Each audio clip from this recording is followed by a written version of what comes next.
The Louisiana Restaurant Association presents the We Live to Eat podcast. It is said in Louisiana that a great deal of our culture revolves around food. The We Live to Eat podcast will explore Louisiana's restaurant industry one episode at a time. Laissez les bon temps rouler.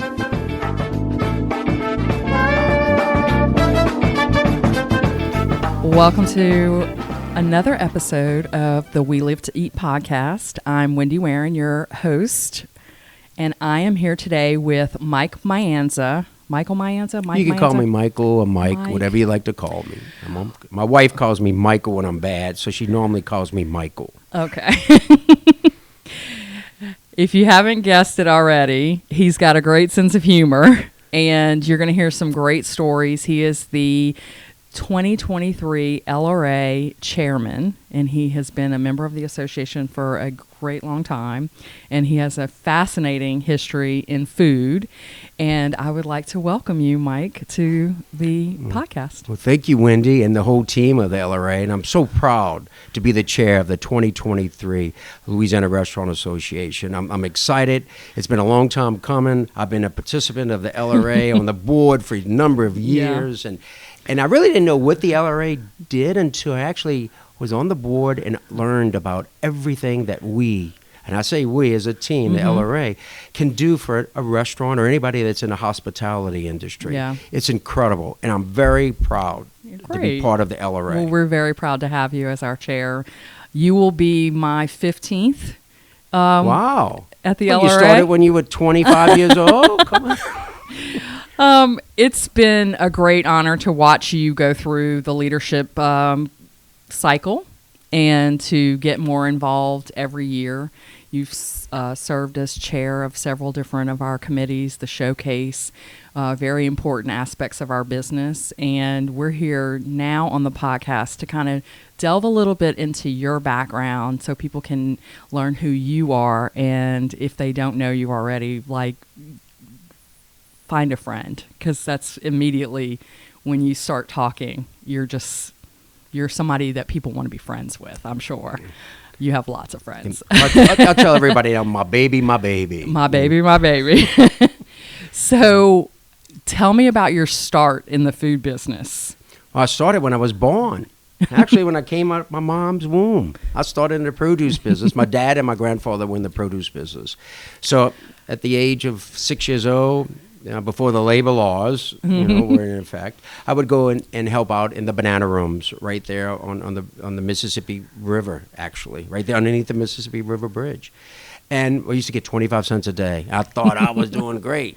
Anyway, I was very dedicated because my mom was dedicated with my dad, so to speak, in the business, and my grandfather. So my whole life I've been in the food and beverage industry.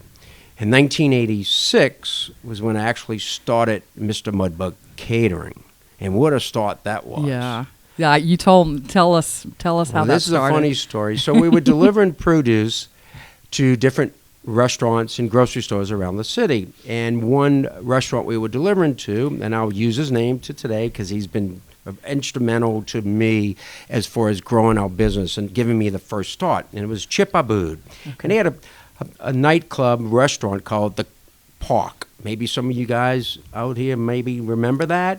And it's been 1986. So I was delivering produce to Chip back then, and I told Chip that we were getting ready to get into the seafood business, and we were going to be delivering seafood as well. And he said, all right, Mike, that's good to know. So a couple of weeks go by, and I go out to this seafood plant in Pierreport, Bayou Pigeon, White Castle, in that area, and the fellow's name was Eugene, that owned this picking plant, and they used to pick crabs and shrimp and crawfish. So I was introduced to him, Eugene, by a fellow named Tommy Martinez, who later became the Ascension Parish president years after.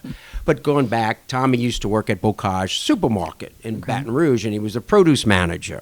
So you know how relationships start, and how you never know who's who and what's what and where you're going to be, and so you never close a door on anyone. Right. So he introduced me to Eugene. We went down there on a Sunday afternoon, I'll never forget, and we toured the plant. Now, Eugene's thinking a couple of scenarios. He's thinking that we might come and buy the plant from him, or start buying a lot of different seafood from him, crawfish, crab meat, that's crawfish meat, crab meat, as well as shrimp. And then we go to the plant in White Castle, Pierreport, Bayou Pigeon, right, in that area. And we go there, and it's a Sunday afternoon, and he has a crawfish boil going on. So we walk in the plant and seeing how beautiful the plant is and how clean it was. And this is back in 1986. So I remembered seeing that plant that way, right? And so we walk in the outdoor of the facility just to look at the grounds. And on the side of the building was an old trailer that had, the wheels were off of the trailer. They had a round stainless steel pot on top of this trailer with weeds growing out of the pot. And I just kind of looked at it and kind of walked off and didn't think much of it at the time because we were more interested in the plant. We were more interested in the production of the facility and what it is capable of doing. And so I get home Sunday evening, and it was an eventful day in White Castle, actually. Great crawfish, too, by the way. So I get a call Monday afternoon from Chip Abood. And Chip says, Mike, you were talking about possibly getting into the seafood business. We're having a function this Sunday called the Spring Fling. We need 500 pounds of shrimp and 1,000 pounds of crawfish.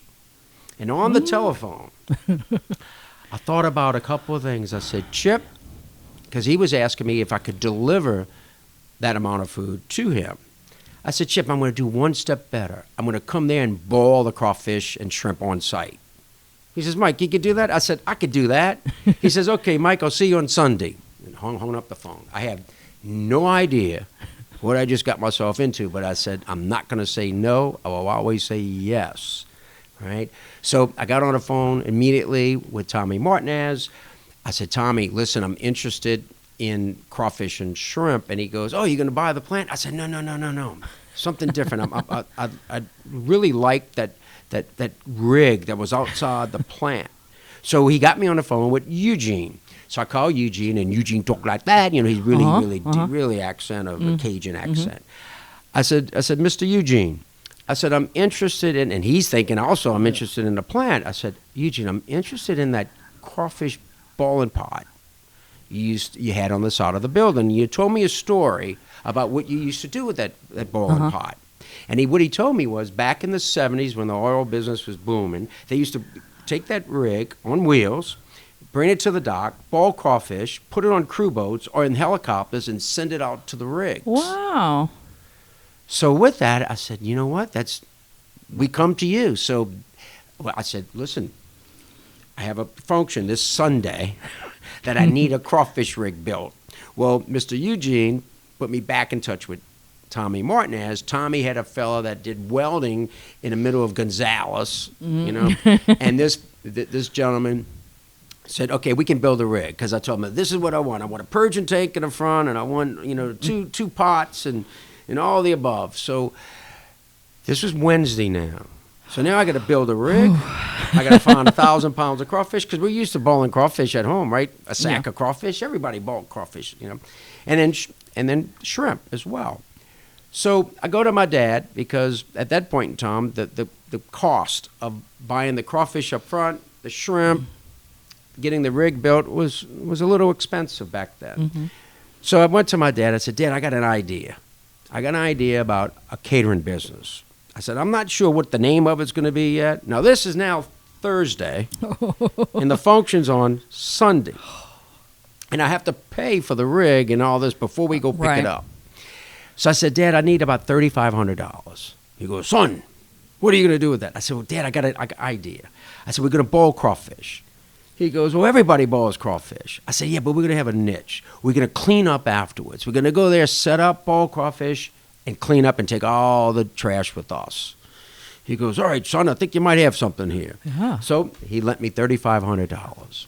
So now it's Friday. Chip Abood's calling me on the phone. Mike, how's everything going? Well, I haven't heard from Tommy Martinez, hadn't heard from the gentleman that was building the rig. We still don't have our hands on the crawfish or the shrimp, right? But everything's going to come together. Yeah, you I got know, faith. and that's what I told Chip. I didn't tell Chip we didn't have all that. I just said, Chip, everything's fine. I'll see you Sunday morning. So Saturday, it starts to come together, right? And then come Sunday, it all did come together. So the crawfish rig was ready. The crawfish itself, we found 1,000 pounds of live crawfish, the 500 pounds of fresh shrimp. We ended up going to the Spring Fling at the Park nightclub. They probably had 1,000 people there. It was a big success. We in the back, of course, we celebrating, drinking a little beer, which, you know, we're not supposed to, but we did a little bit of that. and we out there by the rig, and the crawfish rig, we boiling our last pot of crawfish, right? And he says, Mike, how's everything going? I said, everything's going fine. He says, but you better turn around. We turned around. The crawfish rig was on fire. Oh, Lord. What happened was we didn't anticipate the crawfish, the rig being so hot underneath, and the flame and the burners like we were talking about earlier. And we had wood planks too close to the crawfish pots, so those caught on fire. But luckily we were there. We had a and fire it was almost extinguisher. done. Yeah. We had a crawfish. And from that function, people came up and said that was the best crawfish and shrimp we've ever had because they were hot coming out of the pot steadily all day long. So from that one function, we booked 10. And from that 10, we booked 50. And so it kept growing. But that's how Mr. Mudbug Catering started in 1986. Oh, we skipped the uniform. Tell us about the Mr. Mudbug and how that... So that name...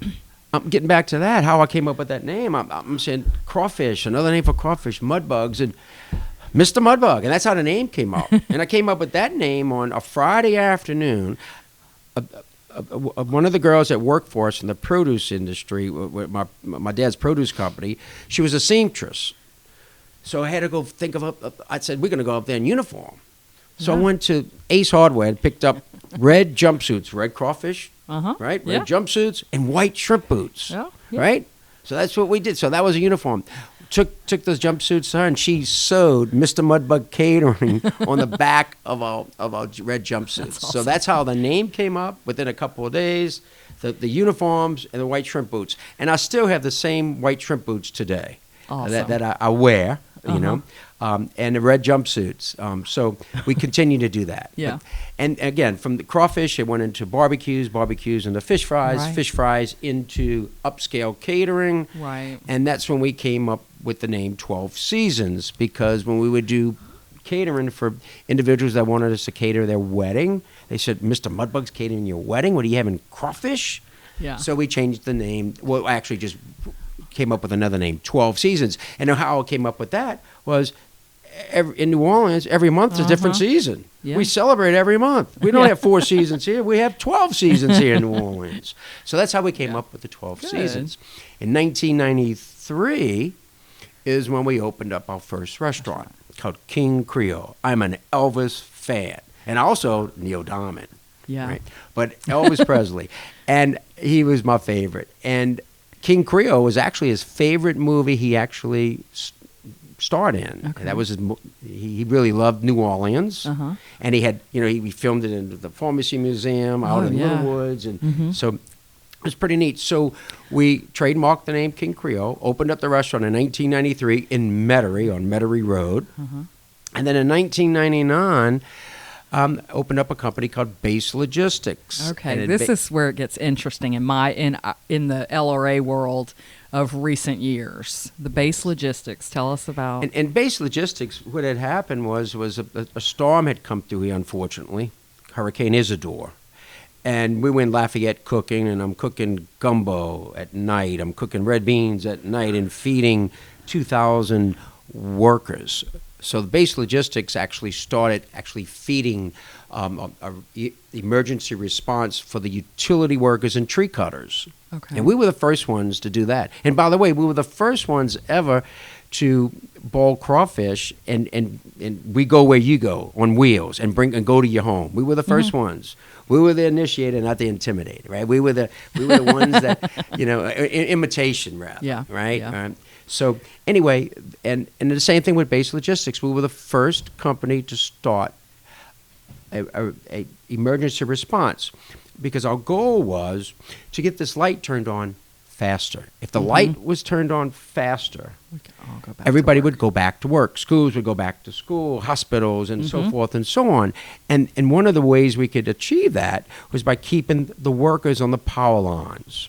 Because when they would have when we would have if it was a hurricane, an ice storm, or any type of destruction, or whatever would happen, unfortunately, it does happen, and it will continue to happen. That if we could keep those workers on those power lines longer, so they wouldn't have to go elsewhere to go eat, to come back, then they would work longer hours, and the lights would come on faster. And that's what we achieved. And actually, we were awarded an award for helping out the utility workers and helping restore power at a faster rate than was normally done in the past. Okay. And then Entergy, knowing that now we can support the crews, then they started bringing in other people from elsewhere, from Texas, from Florida Power and Light, Mississippi Power, Alabama. So it went from one customer, Entergy, and within 10 years, we had almost every utility company in the country we had contracts with to actually produce food. And then we not only produced food on the base sites, we also did their laundry, we did the housing, Wow. we logistically took care of the workers. And we also would feed the residents, too. Yeah. And actually, entities of the world, of the United States, so to speak, would actually fund that to feed the residents as well. So it was helping. It was a win-win-win for everyone. So now you're one of the predominant ones in the country, correct? At that time, Yeah. in the beginning. And then with that, in order to keep up with that production, that's when we formed MMI. And MMI actually stands for Mr. Mudbug, Inc., the food production facility. We started out with 10,000 square feet, and now we're up to 150,000 square feet of research and development, because it all goes back to that little kettle, right? All the way through mass production, and then refrigeration, freezers, and distribution.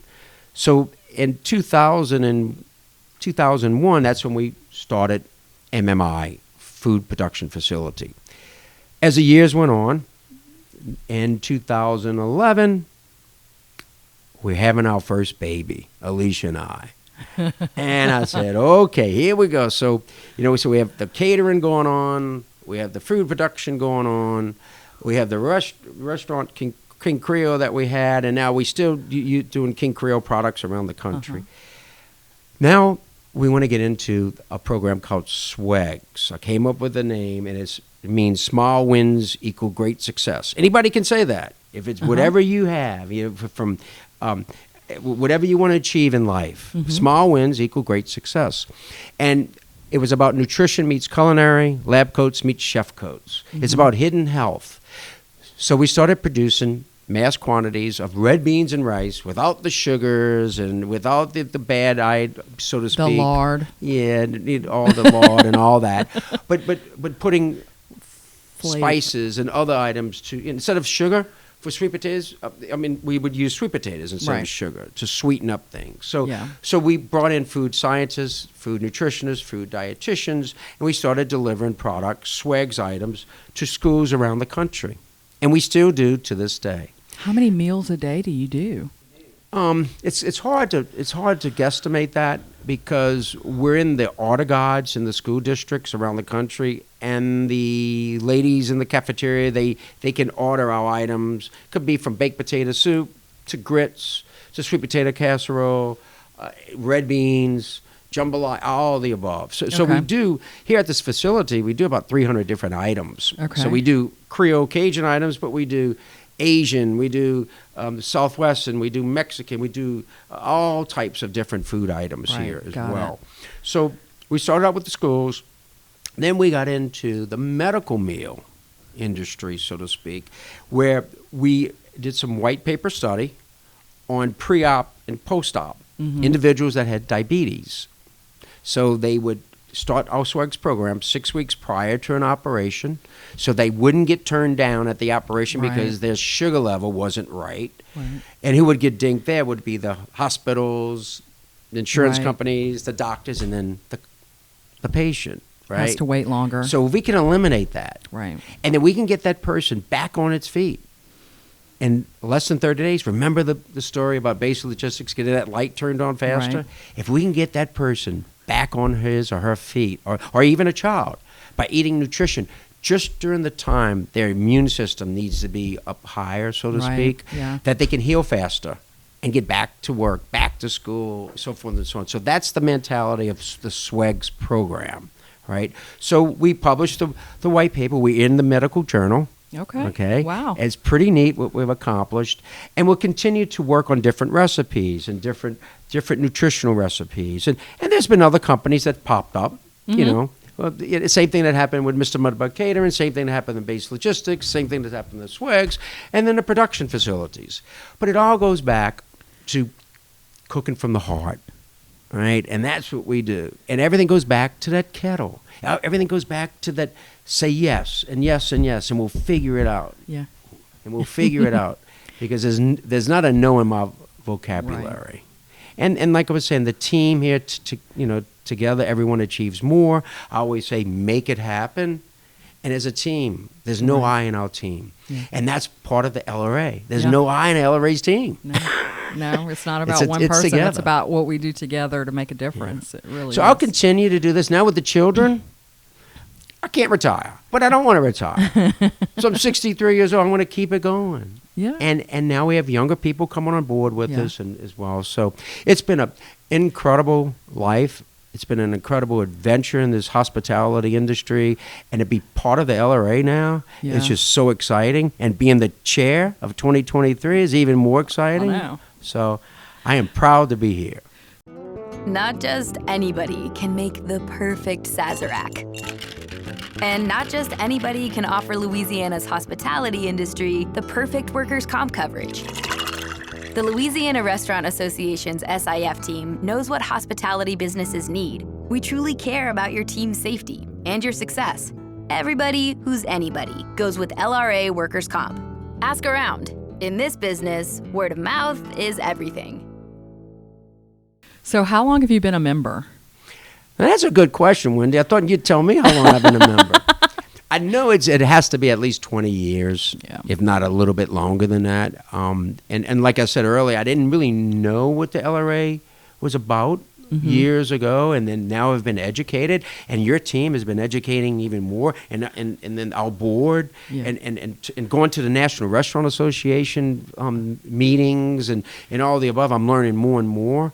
So I'll 20 years to answer to your question, and I always will be a member forever. And I'm talking it up to everyone because a lot of people, they're learning about the LRA, and we're getting new members, right, constantly. And it's been just a great adventure. So what do you tell prospects is the reason they need to join? Why do they need to join? It's not just one reason why they should. It's the state of Louisiana, what we do, and what I've seen, and look, the whole country, right? But the state of Louisiana, the committees, the members that we have, I think we're so much better. Like when we go to a function like the Public Affairs Conference in Washington, D.C., we have more people representing Louisiana than possibly sometimes in California or Florida when their population's more. And with this, I tell you, that tells you that the LRA is dedicated to the industry. And that means educating the industry. So not only in insurance, but also all the different things that LRA helps. Commerce, natural resources, labor, employment. And it's safe, programs and all the other the educational programs, the Educational Foundation. I mean, all this adds up to one big successful team. And so the LRA does contribute and can help every person that's in the industry, as well as in other industries that's affiliated with the food and beverage hospitality industry. So you mentioned the Education Foundation, and I just love this story because I had been following this young woman through our LRA EF Scholars Program for several years in 2 universities. She started out at John Fultz Culinary, and she ended up at Holy Cross getting a degree in culinology. Her name's Sierra Varnado, and she works for you now. where she's been an incredible employee and a team player. She has brought our QA/QC department up to the next level. She deals with the USDA inspector. She, as well as her whole team, and the whole team here at MMI, has been very instrumental in the growth of MMI, as well as the certification certificates that we have accomplished. SQF, What is the that? Safe Quality Food, Edition 9, which is the highest certification in the food production business, right? And she's been like, she never says no. She comes from an angle that has been incredible as far as the education that she's has brought on and brought into the MMI.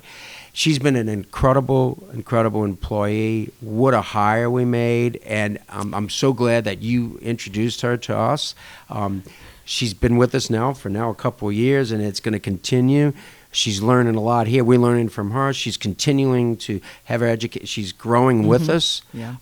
So an incredible individual. And I know there's more out there that you guys are working on. Yes. So, send them out, not only to us, but to other people. But Well, she was in high demand because she told me, I think I'm I kept up with her. She was the Jim Funk Scholar one year. She worked for Frank Brightson in her, once she was on break from school.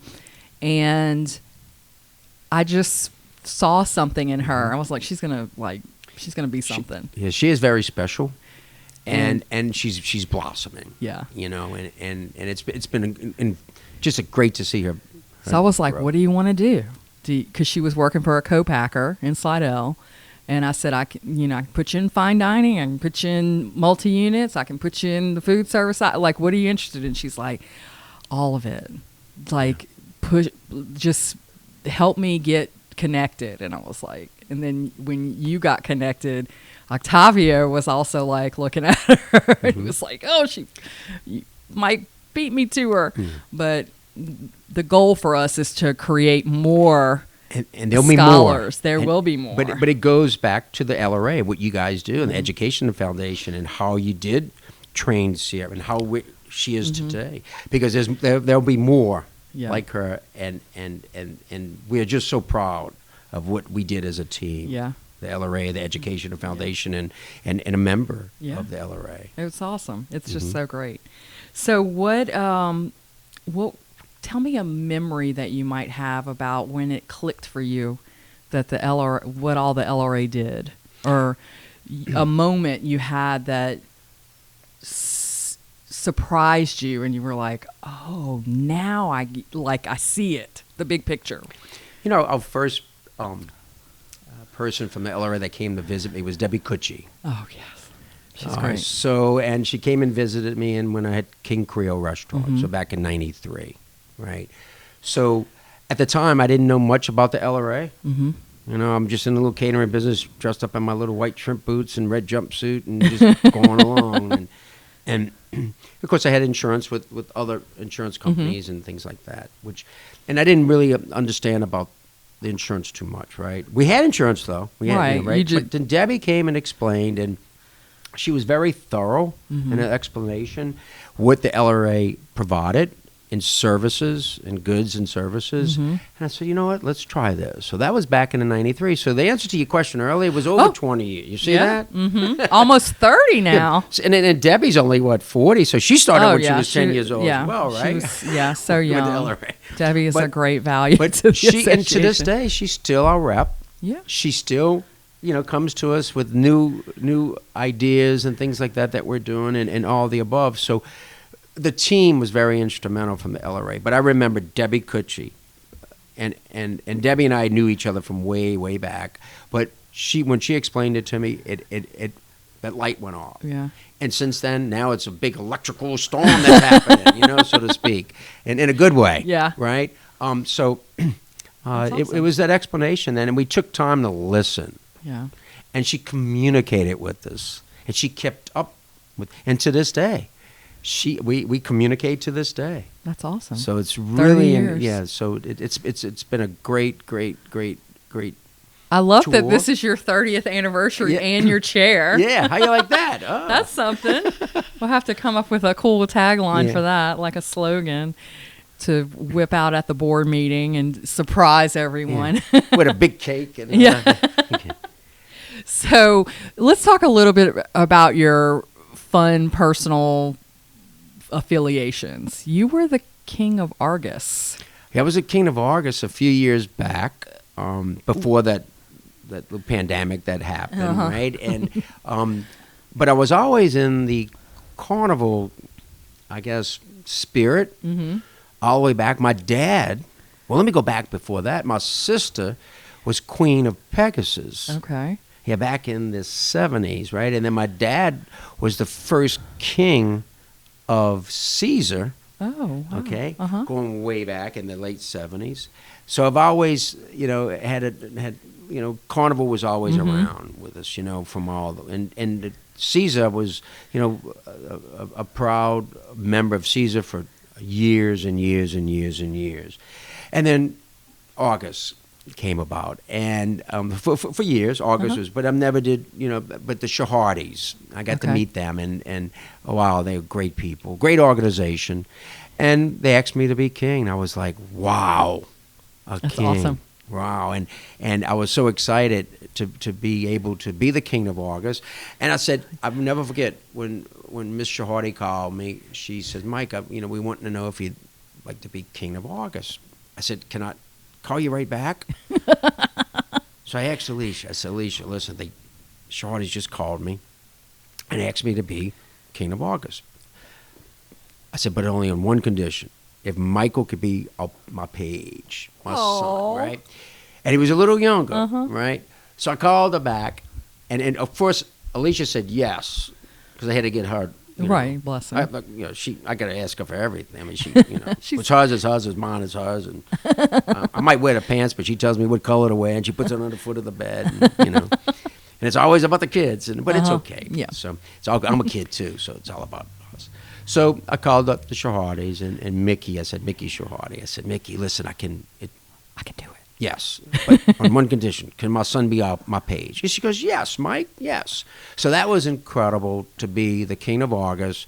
That whole year, that just the majesty, everything that went through the it. Crown, the crown. Oh, going to pick out the crown, the costumes, the doubloons, and all the above. It was great. And to that day, we rode. And I'll never forget coming out of Clearview parking lot. That was another experience. And we turned down Veterans Highway. It was 1 million people. Yeah.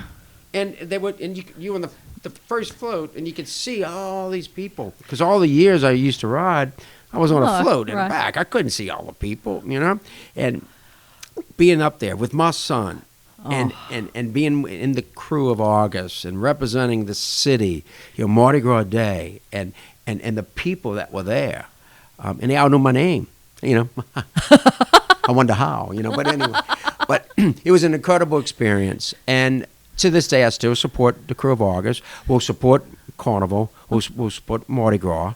And I'm now my children, getting them schooled into it, and I ride in Bacchus as well. So with the hospitality group and all the above. So we're very much Mardi Gras. In fact, in my house, I have a Mardi Gras theme room that has all from my dad's crown and my sister's crown to my crown to even Muses, the shoes. Muses, My original.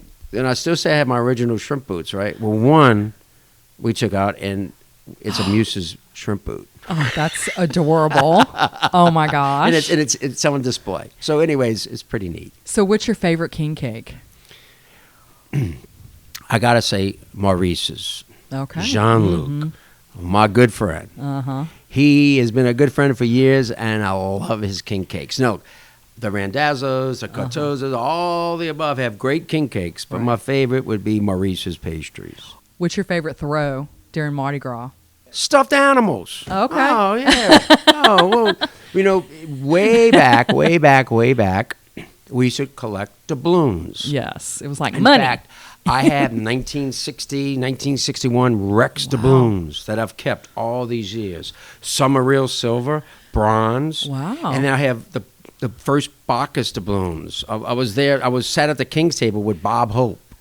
because my next door neighbor was one of the founders of Mr. Harold Spade of Bacchus. Oh. So I go way back. I was 12 years old, sitting with Bob Hope. Oh my gosh. And, but doubloons was my favorite throw as the years went on. And then the doubloons have, kind of, got out. And then the stuffed animals. And you wanted the stuffed animal or whatever. So, and the kids love the stuffed animals. Yeah. The doubloons, not so much anymore. Hopefully they'll come back again, the Yeah, doubloons. I think so. But I still have probably 1,000 doubloons. Wow. Next to my Hot Wheel collection, too.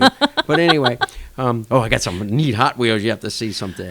But the doubloons, were the number one for me years ago. Now it's the stuffed animals. And now you know what my favorite throw is? The kids. You know what I'm getting at? It's all about the children. Oh, seeing what they pick up and what they're the children really of the interested world in. Yeah. experiencing Mardi Gras. We got to keep it going. Yes, definitely. Well, thank you so much for sharing your story with us and your enthusiasm. And we're really looking forward to working with you in your year as chair at the LRA and, spreading the good word about what we're here to do, which is serve our members. Well, I'm privileged and proud to be here today and part of the LRA. And yes, for the 2023 chair. And thank you so much. From the thread count of the sheets to the praline on the pillow, Louisiana hotels know a thing or two about hospitality, and the Louisiana Restaurant Association knows a thing or two about workers' comp. Everybody who's anybody goes with LRA Workers' Comp.